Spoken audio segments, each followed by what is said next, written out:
ನಮಸ್ಕಾರ, ನಿಮ್ಮ ಸವಿಸಂಪು ಯೂಟ್ಯೂಬ್ ಚಾನಲ್ಗೆ ಸ್ವಾಗತ. ಇವತ್ತು ನಾನು ಮೊಳಕೆ ಕಾಳುಗಳನ್ನು ಹೇಗೆ ರೆಡಿ ಮಾಡೋದು, ಅದರ ಮಹತ್ವ ಏನು ಅಂತ ಸಂಕ್ಷಿಪ್ತವಾಗಿ ತಿಳಿಸ್ತಿದ್ದೀನಿ.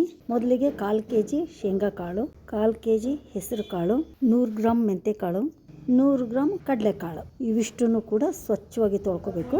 ಮೊದಲಿಗೆ ಹೆಸರು ಕಾಳನ್ನ 3 ರಿಂದ 4 ಸಲ ತೊಳ್ಕೊಂಡು ಒಂದು ಪಾತ್ರೆಗೆ ಹಾಕೊಳ್ಳಿ. ನಂತರ ಶೇಂಗಾ ಬೀಜವನ್ನು ಕೂಡ 3 ರಿಂದ 4 ಸಲ ಸ್ವಚ್ಛವಾಗಿ ತೊಳ್ಕೊಂಡು ಅದೇ ಪಾತ್ರೆಗೆ ಹಾಕೊಳ್ಳಿ. ಕಡಲೆಕಾಳುಗಳನ್ನು ಕೂಡ ಸ್ವಚ್ಛವಾಗಿ ತೊಳ್ಕೊಂಡು ಸೇರಿಸ್ಕೊಳ್ಳಿ. ಕಡಲೆಕಾಳು ಬೇಡ ಆದರೆ ಬಿಡ್ಬೋದು. ನಂತರ ಮೆಂತೆ ಕಾಳುಗಳನ್ನು ಕೂಡ ಸ್ವಚ್ಛವಾಗಿ ತೊಳ್ಕೊಂಡು ಅದೇ ಪಾತ್ರೆಗೆ ಸೇರಿಸ್ಕೊಳ್ಳಿ. ಇದ್ರ ಜೊತೆಗೆ ಇನ್ನೂ ನಿಮಗೆ ಬೇಕಾದರೆ ಮಡಿಕೆ ಕಾಳು ಅಂತ ಸಿಗುತ್ತೆ, ಅದನ್ನು ಕೂಡ ಇವುಗಳ ಜೊತೆ ಸೇರಿಸ್ಕೊಂಡು ಮೊಳಕೆ ಕಟ್ಕೋಬೋದು. ನಂತರ ಈ ಪಾತ್ರೆಗೆ ನೀರನ್ನು ಹಾಕಿ 8 ರಿಂದ 10 ಗಂಟೆಗಳ ಕಾಲ ನೆನೆಯಲು ಬಿಡಿ. ಇದು ವಿಟಮಿನ್ ಸಿ ಹೊಂದಿದ್ದು ಉತ್ತಮ ಆರೋಗ್ಯದ ಜೊತೆ ಕೂದಲು ಸೊಂಪಾಗಿ ಬೆಳೀತದೆ, ಚರ್ಮದ ಕಾಂತಿ ಕೂಡ ಹೆಚ್ಚಾಗುತ್ತೆ. ನೋಡಿ, ಕಾಳುಗಳು ತುಂಬ ಚೆನ್ನಾಗಿ ನೆನ್ಕೊಂಡಿದ್ದಾವೆ. ಈ ಮೊಳಕೆ ಕಾಳುಗಳಲ್ಲಿ ಕಬ್ಬಿಣಾಂಶ ಹೆಚ್ಚಾಗಿದ್ದು ರಕ್ತಹೀನತೆಯನ್ನು ಹೋಗಲಾಡಿಸ್ತದೆ.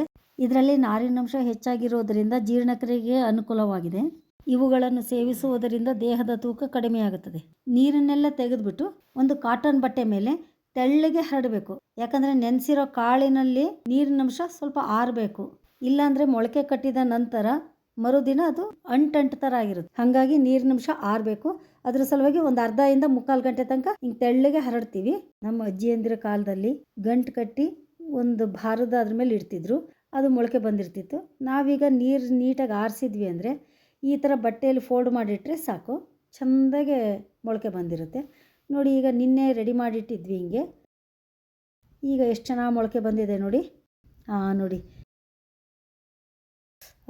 ನೋಡಿದ್ರೇ ತಿನ್ನಬೇಕು ಅನ್ನಿಸ್ತದೆ. ಎಷ್ಟು ಚೆನ್ನಾಗಿ ಮೊಳಕೆ ಬಂದಿದೆ ನೋಡಿ. ಹೆಸರು ಕಾಳು, ಕಡಲೆಕಾಳು, ಶೇಂಗಾ ಕಾಳು, ಮೆಂತ್ಯ ಕಾಳು ಎಲ್ಲ ಮೊಳಕೆ ಬಂದಿದ್ದಾವೆ. ಕೇವಲ 10 ಗಂಟೆಗಳ ಕಾಲ ನೆನೆ ಇಟ್ಟು ರಾತ್ರಿ ಗಾಳಿಗೆಲ್ಲ ಆರಿಸಿ ಮೊಳಕೆ ಬರಲಿಕ್ಕೆ ಅಂತ ಬಟ್ಟೆ ಮಡಚಿಟ್ಟಿದ್ದು ಎಷ್ಟು ಚೆನ್ನಾಗಿ ಮೊಳಕೆ ಬಂದಿದೆ ನೋಡಿ. ಶೇಂಗಾ ಕಾಳು, ಹೆಸರು ಕಾಳು, ಮೆಂತ್ಯ ಕಾಳು ಜೊತೆಗೆ ಕಡಲೆಕಾಳು, ಇಷ್ಟು ಕಾಳುಗಳು ತುಂಬ ಚೆನ್ನಾಗಿ ಮೊಳಕೆ ಬಂದಿದ್ದಾವೆ. ಪ್ರತಿದಿನ ಒಂದು ಬಟ್ಟಲು ಮೊಳಕೆ ಕಾಳುಗಳು ತಿನ್ನೋದ್ರಿಂದ ದೇಹದ ಆರೋಗ್ಯ ಸುಧಾರಿಸೋದ್ರ ಜೊತೆಗೆ ಮೂಳೆ ಗಟ್ಟಿಯಾಗ್ತವೆ. ಇಡೀ ದೇಹವನ್ನು ಸಹಜವಾಗಿ ಡಿಟಾಕ್ಸ್ ಮಾಡ್ತದೆ. ಕ್ರಮೇಣ ವಯೋಸಹಜ ಚರ್ಮದ ನರಿಗೆಗಳು ಕೂಡ ಕಡಿಮೆ ಆಗ್ತದೆ. ಹಾಗಾಗಿ ಇದು ವೆಜ್ ಡಯಟ್ನಲ್ಲಿ ಪ್ರಮುಖ ಪಾತ್ರ ವಹಿಸುತ್ತದೆ. ಈ ಮೊಳಕೆ ಕಾಳು ತಿನ್ನೋದ್ರಿಂದ ರಕ್ತದಲ್ಲಿರುವ ಸಕ್ಕರೆ ಅಂಶ ಕಡಿಮೆ ಆಗುತ್ತದೆ. ಹೀಗೆ ಅನೇಕ ರೀತಿಯ ಉಪಯೋಗಗಳನ್ನು ಪಡಿಬಹುದು. ನನ್ನ ಪ್ರೀತಿಯ ವೀಕ್ಷಕರೇ, ಹಾಗೆ ಯಾರ್ಯಾರು ಹೊಸದಾಗಿ ಈ ವಿಡಿಯೋ ನೋಡ್ತಾ ಇದ್ದೀರೋ ನಿಮಗೆಲ್ಲ ಇಷ್ಟ ಆಗಿದರೆ ದಯವಿಟ್ಟು ನೀವು ಟ್ರೈ ಮಾಡಿ, ಕಮೆಂಟ್ ಮಾಡಿ, ಸಾಧ್ಯವಾದಷ್ಟು ಶೇರ್ ಮಾಡಿ, ಪ್ಲೀಸ್ ಸಪೋರ್ಟ್ ಮಾಡಿ, ಸಬ್ಸ್ಕ್ರೈಬ್ ಮಾಡಿ. Thank you.